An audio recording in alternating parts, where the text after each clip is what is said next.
This is Kishore from ABN PR College Science, Kovur.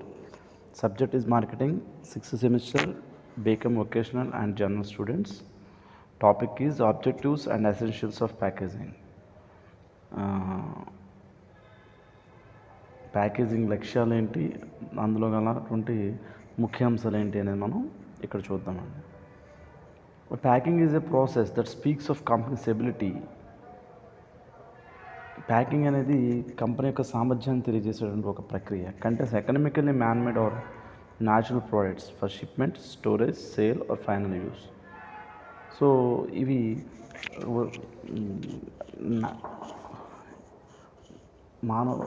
మానవులు తయారు చేసిన కావచ్చు, లేకపోతే మ్యాన్మేడ్ మానవులు తయారు చేసినవైనా కావచ్చు, లేకపోతే ప్రకృతి నుంచి వచ్చిన వస్తువులు అనేవి కావచ్చు. వాటిని ప్యాక్ చేసి దాన్ని ఒక చోట షిప్మెంట్ దాన్ని ఒక చోట పంపించి, ఒక చోట నుండి వేరే చోట పంపించి దాన్ని భద్రపరిచి సేల్ ఆర్ ఫైనల్ యూజ్ అమ్మగలిగి, లేకపోతే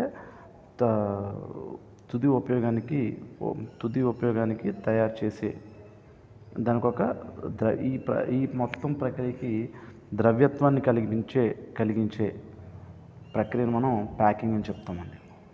It comprises the activities of wrapping, of crafting the product, for performing the marketing functions more easily and economically.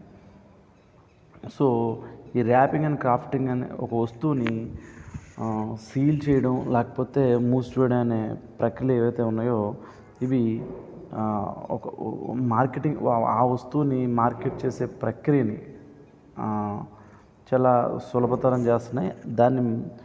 ఆ వస్తువుని ఆర్థిక వస్తువుగా చూపించడానికి ఈ ప్యాకింగ్ అనేది చాలా బాగా ఉపయోగపడుతుంది అన్నమాట. In simple words, packing is the act of housing the product in the packages or containers. సాధారణంగా చెప్పుకోవాలంటే ప్యాకింగ్ అంటే ఏంటంటే ఒక వస్తువుని ఒక వస్తువుని దాచి ఉంచడం, లేకపోతే దాన్ని భద్రపరచగలగడం, లేకపోతే మూసి ఉంచడం అన్నమాట. ఇన్ ద ప్యాకేజ్ ఒక వస్తువుని ఒక ప్యాకింగ్లో మూసి ఉంచగలిగితే, ఏదైనా ఒక ప్యాకేజ్లో మూసి ఉంచగలిగితే దాన్ని ప్యాకింగ్ అంటాం. ఆర్ కంటైనర్స్, లేదంటే కంటైనర్స్లోనే కావచ్చు అనమాట. అవి tins, cans, bags, jars, bottles, boxes, cakes, casks and the like. ఇలా దేంట్లో అయినా సరే ఆ ఒక వస్తువుని మూసి ఉంచగలగాలి, లేకపోతే దాచి ఉంచగలిగేదాన్ని మనం ప్యాకింగ్ అని చెప్తాం సింపుల్గా. A package is a wrapper or a container in which product is enclosed, encased, housed or sealed. So ఈ ప్యాకేజ్ అంటే ఇది ఒక అట్టపెట్టె అనమాట. ఆ అట్టపెట్టెతో, లేకపోతే ఒక కంటైనర్తో ఒక వస్తువుని సీల్ చేయాలి, లేకపోతే దాన్ని మూసి ఉంచాలి, లేకపోతే దాచి ఉంచాలి. దీన్ని మనం సింపుల్గా ప్యాకేజ్ అని చెప్తాం. డెఫినేషన్ ఏంటంటే ప్రొఫెసర్ విలియం స్టాంటన్ ఏం చెప్పారంటే, packing is the general group of activities in designing the containers or wrappers for the products. Package అనేది ఒక సాధారణమైనటువంటి వస్తువుకు సంబంధించిన ఒక సాధారణమైనటువంటి యాక్టివిటీ, అంటే ఒక కార్యకలాపం, లేకపోతే ఒక పని అని ఇతను సింపుల్గా చెప్పడం జరిగిందనమాట. Objectives of packaging. సో దీని లక్ష్యాలు ఏంటి అంటే కనుక, packaging is a marketing necessity. At least 5 objects can be identified so for the product packaging is concerned. So కనీసం ప్యాకేజింగ్ గురించి, లేకపోతే ప్యాకేజింగ్ వల్ల ఒక వస్తువు ఏ విధంగా మార్కెటింగ్ చేయగలుగుతాం, ఒక వస్తువుని మార్కెటింగ్ చేయడానికి ఏ విధంగా ఉపయోగపడుతుంది అనేది మనం ఒక 5 పాయింట్ల కింద డిస్కస్ చేద్దాం. First one, product protection. అంటే వస్తువుకి రక్షణ, లేదంటే ఉత్పత్తికి రక్షణ. The primary objective of packaging is protection of products or contents. So అసలు ఈ ప్యాకేజింగ్ ప్రాథమిక ధ్యేయం, లేకపోతే లక్ష్యం ఏంటంటే వస్తువుకి రక్షణ కల్పించడం. It is the package that keeps the contents fresh, clean and unspoiled by using moisture proof, vermin proof and damage resistant materials. So ఈ ప్యాకింగ్ వలన ఏమవుతుందంటే వస్తువు ఎప్పుడు కూడా చాలా తాజాగా ఉంటుంది, చాలా నీట్గా ఉంటుంది, అంటే శుభ్రంగా ఉంటుంది. అన్స్పాయిల్డ్ అది పాడవదు. యూజింగ్ మాయిశ్చర్ ప్రూఫ్ అంటే దుమ్ము పట్టకుండా, ధూళి పట్టకుండా, అది ఎటువంటి ఏ విధంగానూ నష్టపోకుండా మెటీరియల్ అనేది ఈ ప్యాకేజింగ్ చూస్తుంది అన్నమాట.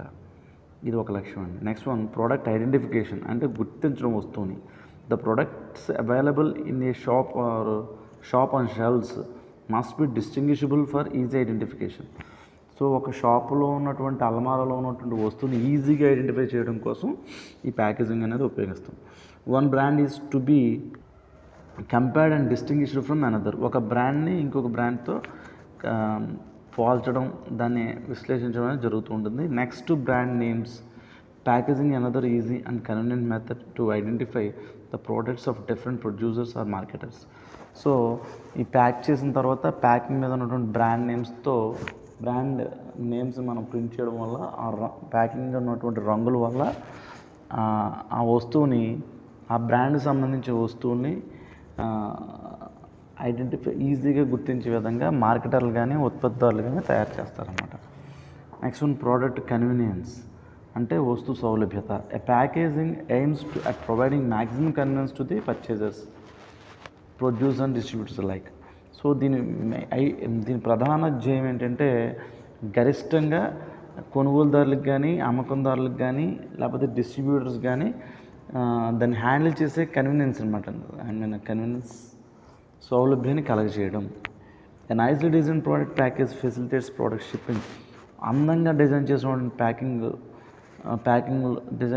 ప్యాకింగ్ వస్తువు యొక్క ప్యాకింగ్, షిప్పింగ్ కానీ దాన్ని స్టాకింగ్ భద్రపరచడానికి కానీ, హ్యాండ్లింగ్ దాన్ని మనం నిర్వహించడానికి కానీ, and display on the part of producers and distributors. ఉత్పత్తిదారులు కానీ లేకపోతే డిస్ట్రిబ్యూటర్స్ కానీ అందంగా దాన్ని డిస్ప్లే చేయడానికి ఈ ప్యాకింగ్ అనేది చాలా బాగా ఉపయోగపడుతుంది. It is caused by product density. దీనివల్ల వస్తువు యొక్క సాంద్రత పెరుగుతుంది అన్నమాట. Next one product promotion. Product package is a powerful promotional tool. Packaging performs good many advertising functions. So ఒక ప్యాకేజింగ్ అనేది ఒక వస్తువుకు సంబంధించి చాలా మంచి ప్రమోషనల్ టూల్, మీన్స్ వస్తువుని ప్రచారం చేయడానికి ఉపయోగపడిన ఒక మంచి సాధనం అనమాట. Many advertisement functions. ఈ ప్యాకేజింగ్ మీద చాలా అడ్వర్టైజ్ చేసేటటువంటి విధానాలు ఉంటాయి. దానికి ఈ ప్యాకేజింగ్ అనేది ఉపయోగపడుతుంది. ప్రోడక్ట్ ప్రాఫిట్ జనరేషన్, వస్తువు లాభాన్ని ఆర్జించడానికి ఉపయోగపడుతుంది. Adequate and proper packaging can be the cause of generating increased profits to the producers and distributors. ఒక ప్రాపర్ ప్యాకేజింగ్ అనేది, ఒక మంచి ప్యాకేజింగ్ అనేది ఉత్పత్తిదారులకు కానీ లేకపోతే డిస్ట్రిబ్యూటర్లకు కానీ ఆ లాభం తెచ్చిపెడుతుంది అన్నమాట. Because of product density created by good packaging. ఎందుకంటే ఒక మంచి ప్యాకింగ్ వల్ల it reduce cost and storage, transportation and handling. Right. మంచి ప్యాకింగ్ వల్ల వస్తువుని కొనాలనుకుంటారు. అట్రాక్టివ్గా ఉండడం వల్ల కొనుగోలుదారుడు ప్యాకింగ్ చూసి కొనాలనుకుంటాడు. అట్ ద సేమ్ టైం అంత మంచిగా డిజైన్ చేసి ప్యాకింగ్ చేయడం వల్ల ఏమవుతుందంటే స్టోరేజ్ కానీ, వస్తువుని భద్రపరచడానికి కానీ, రవాణా చేయడానికి కానీ, దాన్ని నిర్వహించడానికి కానీ అయ్యేటువంటి ఖర్చులు కూడా తగ్గుతాయి అన్నమాట. ఈ ప్యాకింగ్ వల్ల ఈ ఖర్చులు తగ్గుతున్నాయి. At the same time packing అందంగా ఆకట్టుకునే విధంగా ఉండడం వల్ల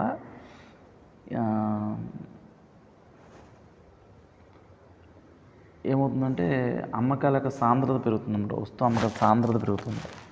అందువల్ల లాభాలను ఆర్జించడం జరుగుతుంది అన్నమాట. ఇవి మనం ఒక లక్ష్యాలుగా చెప్పుకోవచ్చండి. Next one essentials of good packaging. So దీంట్లో మంచి ప్యాకేజింగ్లో ఉండాల్సినటువంటి లక్షణాలు, ఎసెన్షియల్స్, ముఖ్య అంశాలు లేకపోతే లక్షణం what ever it is. Experts opinion that following points to be fulfilled by packaging to be called a good packaging. So experts అంటే దీంట్లో నిష్ణాతులు అయిన వాళ్ళు చెప్పింది ఏంటంటే ఒక మంచి ప్యాకింగ్కి క్రింది లక్షణాలు ఉండాలి. The first one, it should B protect the contents. అంటే ఇవి ద ఫస్ట్ వన్ ఏంటంటే ఖచ్చితంగా ఇది కంటెంట్స్ని ప్రొటెక్ట్ చేస్తూ ఉండాలి, అంటే రక్షణ కల్పించాలి. దాంట్లో ఉన్నటువంటి అంశానికి లేకపోతే వస్తువుకి రక్షణ కల్పించాలి. This is the first one.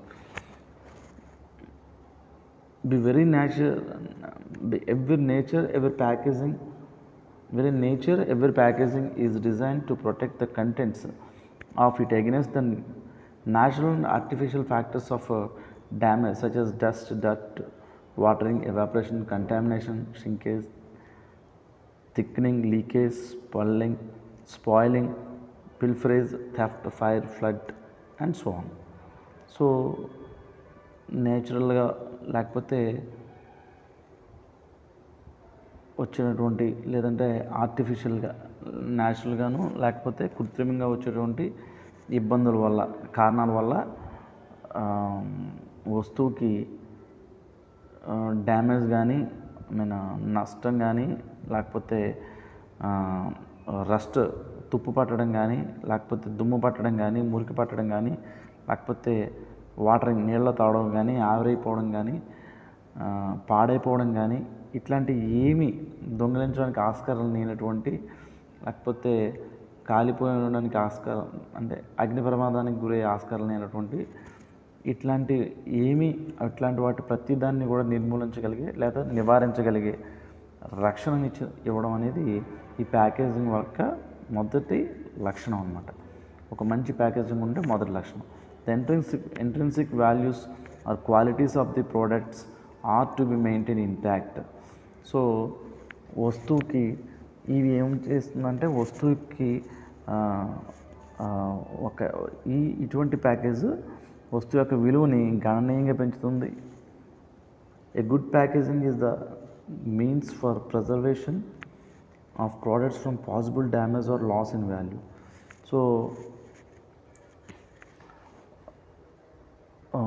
Possible damage నష్టాన్ని మంచి ప్యాకేజింగ్ అనేది ఒక వస్తువు జరిగిన నష్టాన్ని తగ్గిస్తుంది, లేదంటే నష్టం వచ్చే యొక్క విలువని తగ్గించే విధంగా ఉంటుందన్నమాట. అది మంచి ప్యాకింగ్ యొక్క లక్షణం. Next it should be attractive. ఇది ఖచ్చితంగా ఆకట్టుకునే విధంగా ఉండాలి. Protecting of course it is the primary aim and function of packaging. Protection అనేది ఖచ్చితంగా ప్రాథమిక ధ్యేయమే కాదంటలేదు. However it should be capable of catching the attention of onlookers or those who come in contact with it. So next one ఏంటంటే ఆ ప్యాకింగ్ని చూడగానే అది ఎవరైనా అలా చూస్తే దాన్ని అట్రాక్ట్ అయ్యే విధంగా ఉండాలి. ఖచ్చితంగా దాన్ని పట్టుకోగలిగేలా ఆ ప్యాకింగ్ ఉండాలన్నమాట. ఒకసారి పట్టుకుంటే బాగుండు అనే విధంగా ఈ ప్యాకింగ్ అంత అట్రాక్టివ్గా ఉండాలన్నమాట. It is an attention getter. దీనివల్ల ఏమవుతుందంటే వినియోగదారుడు దాని మీద దృష్టి పెడతాడు. It stand out of others. ఇది మిగతా వస్తువు నుండి మన వస్తువుని వేరుగా ఈ వినియోగదారుడు చూపిస్తుంది అన్నమాట.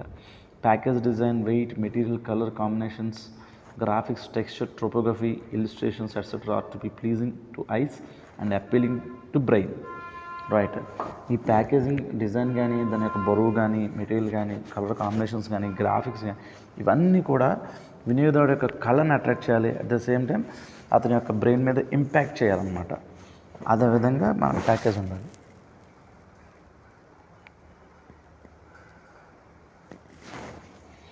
Package attraction is so important that it generates impulse buying. So package attraction అనేది ఎక్కువగా వస్తువును కొనుగోలు చేసే విధంగా ఉండాలి. It should best convenience. ఇది చాలా కన్వీనియంట్గా ఉండాలన్నమాట. కన్వీనియన్స్ అంటే చాలా అనుకూలంగా ఉండాలి ప్యాకేజ్ అనేది. The package so designed should grant highest degree of convenience to manufacturers, distributors and consumers alike. So ఈ ప్యాకేజ్ డిజైన్ అనేది ఉత్పత్తిదారులకు కానీ, లేకపోతే డిస్ట్రిబ్యూటర్లకు కానీ, కన్జ్యూమర్స్ కానీ అంటే వినియోగదారులకు కానీ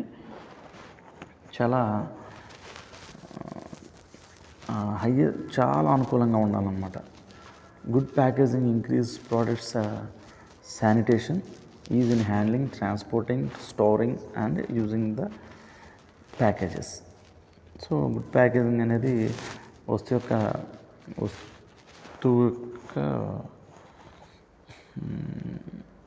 వస్తువుని శానిటేషన్ అంటే శుభ్రంగా ఉండేలా చేస్తుంది.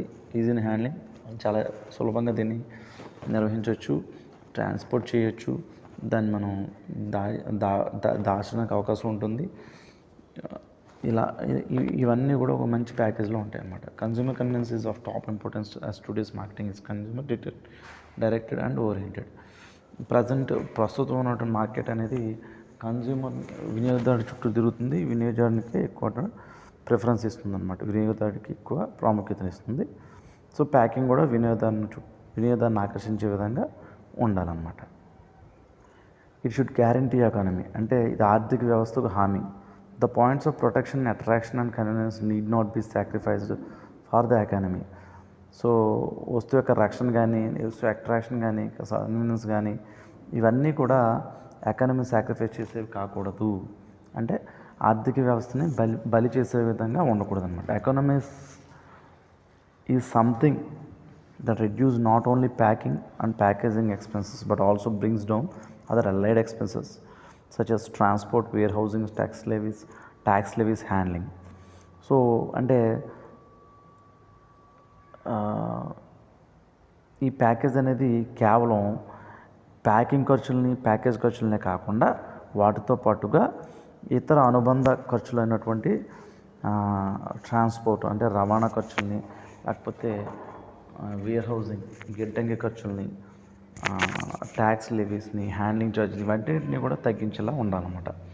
It also has economy as good packaging wages war against the packets of wastages in the area of wrapping or catering. Cost reductions are possible through an alternative packaging form. So వేరే packaging వల్ల ఎటువంటి వ్యయం తగ్గుతుందేమో చూడాలి. For example plastic pots as against glass pots for cosmetics. అంటే cosmetics ఉపయోగించేటటువంటి గాజు సీసాల బదులు ఇప్పుడు మనం ప్లాస్టిక్ సీసాలను ఉపయోగిస్తున్నాం. దానివల్ల ఏమవుతుందంటే ఎక్స్పెండిచర్ అనేది తగ్గుతుందండి. At the same time damage కూడా తగ్గుతుంది. ఈ విధంగా అన్ని రకాలుగా తగ్గే విధంగా ఉండాలి. Next one it should adjustability. Packaging అనేది సర్దుకుపోయే విధంగా ఉండాలి. అంటే a good packaging has the ability of flexibility or is capable of being put to alternate uses. So మంచి ప్యాకేజింగ్ ఏదైనా సరే కూడా ఫ్లెక్సిబుల్గా ఉంటుంది. అంటే ఫ్లెక్సిబుల్గా అంటే మనకి ఏ విధంగా కావాలంటే ఆ విధంగా మార్చుకునే సామర్థ్యం కలిగి ఉంటుంది. లేదా దాన్ని వేరే విధంగా ఉపయోగించుకునే ఆస్కారం కూడా ఉంటుందన్నమాట. That is packing should be possible with different types of materials. అంటే ఆ ప్యాకింగ్తో మనం రకరకాల మెటీరియల్స్ని మనం ప్యాక్ చేయగలుగుతాం. ఆ విధంగా ఈ మెటీరియల్ ఉండాలి. Thus plastic, metal or glass containers can be used to pack liquids, solids, pastes. Plastic కానీ, మెటల్ కానీ, గ్లాస్ కంటైనర్స్, ఈ గ్లాస్ ప్యాకేజ్లు ఏవైతే ఉంటాయి వీటితో మనం లిక్విడ్స్ కానీ, సాలిడ్స్ కానీ, అంటే ద్రవ్యాలు, లిక్విడ్స్, సాలిడ్స్, పేస్ట్ ఇలాంటి వాటిలన్నింటినీ మనం ప్యాక్ చేయొచ్చు. గ్రాన్యూల్స్ కూడా. While paper containers only solids. కానీ పేపర్ కంటైనర్స్లో కేవలం సాలిడ్స్ మాత్రమే మనం ప్యాక్ చేయగలుగుతాం. అంటే ఘన పదార్థాలు మాత్రం మనం ప్యాక్ చేయగలుగుతాం. Next one it should B pollution free. ఈ ప్యాకేజింగ్ అనేది కాలుష్యరహితంగా ఉండాలి. It is well known fact all over the world that packaging has environmental problem, particularly the discarded packaging. So ఇది మనకు అందరికీ తెలిసిన విషయం అండి. ప్రపంచవ్యాప్తంగా ఈ ప్రాబ్లం ఉంది. ఒక ప్యాకేజింగ్ని మనం ఒకసారి వాడి వదిలేసిన తర్వాత అది ఎన్విరాన్మెంట్లో పర్యావరణానికి చాలా ఇబ్బందిగా ఉంటుందన్నమాట. పర్యావరణానికి హాని కలిగిస్తుంది. That is why there is trend towards recycling of packaging materials to do away the garbage. So అందువలన ఎటువంటి ప్యాకేజ్ మెటీరియల్ కావాలంటే మనం ప్యాకేజ్ అయిపోయిన తర్వాత అది ఎక్కువగా చెత్తగా పోగకూడదు అనమాట. అంటే అది తొందరగా ఈ భూమిలో కలిసిపోయి ఉన్నాయి. In addition research is continually carried out to develop new packaging materials that are biodegradable or that minimise pollution problems. అందుకని ఈ విధంగా కాలుష్యరహితమైనటువంటి, లేకపోతే భూమిలో కలిసిపోయేటటువంటి, లేకపోతే కాలుష్యం తగ్గించేటటువంటి ప్యాకేజింగ్ కనిపెట్టడం కోసం రెగ్యులర్గా, అంటే నిరంతరం కూడా ఇటువంటి ప్యాకేజింగ్ కోసం పరిశోధనలు జరుగుతూనే ఉన్నాయన్నమాట. సో ప్యాకేజింగ్ అనేది ఖచ్చితంగా కాలుష్యరహితంగా ఉండాలి. ఇట్ షుడ్ బి ఇన్ఫర్మేటివ్, అంటే సమాచారం అందించేదిగా ఉండాలి. Provision of adequate product information is another requirement. So ఈ ప్యాకింగ్ మీద ప్రోడక్ట్ వస్తువుకు సంబంధించినటువంటి సమాచారాన్ని అంతా కూడా మనం అందించగలగాలి. ఇది ప్యాకేజింగ్ మీద ఉన్నటువంటి వేరొక అవసరం అన్నమాట. It provides information on package contents and facilitates handling for both the consumer and those associated with the distribution. And package contents facilities handling, ఈ ప్యాకేజ్ మీద ఏ విధంగా ప్యాకేజ్ను హ్యాండిల్ చేయాలి, దాన్ని నిర్వహించాలి, దాన్ని ఉపయోగించాలి అనే విషయాన్ని కూడా దాని మీద ముద్రించి ఉండాలి. ఎందుకంటే కొనుగోలుదారుడు లేకపోతే వినియోగదారుడు ఉపయోగించే విధంగా, అదేవిధంగా అసోసియేటెడ్ విత్ డిస్ట్రిబ్యూషన్, దాంతో సంబంధం ఉన్నటువంటి వ్యక్తులందరూ కూడా దాన్ని గ్రహించి ఉపయోగించే విధంగా ఇది ఉండాలన్నమాట. ఈ ప్యాకింగ్ అనేది ఉండాలి. ఫర్ ఎగ్జాంపుల్, మనం ఎప్పుడైనా ఫ్రిడ్జ్ కానీ, మోస్ట్ ప్రాబబ్లీ ఫ్రిడ్జ్ కానీ వాషింగ్ మిషన్ కానీ కొన్నప్పుడు ఆ ప్యాకింగ్ మీద రాసి ఉంటుందండి. మీరు ఐడెంటిఫై చేస్తారో లేదో, అప్వర్డ్ డౌన్వర్డ్ అని ఉంటుంది. అండ్ అది ఇప్పుడు పైకి ఉండాలి అని అర్థం అనమాట. అప్ డౌన్ అని ఉంటుంది. సో వాళ్ళు దాన్ని చూసి ఆ యారో మార్క్స్ ఉంటాయండి, ఆ యారో మార్క్స్ చూసుకుని వీళ్ళు ఆ వస్తువుల్ని భద్రపరచడం జరుగుతుందన్నమాట. So these are the importance అండి for good packaging. Thank you so much.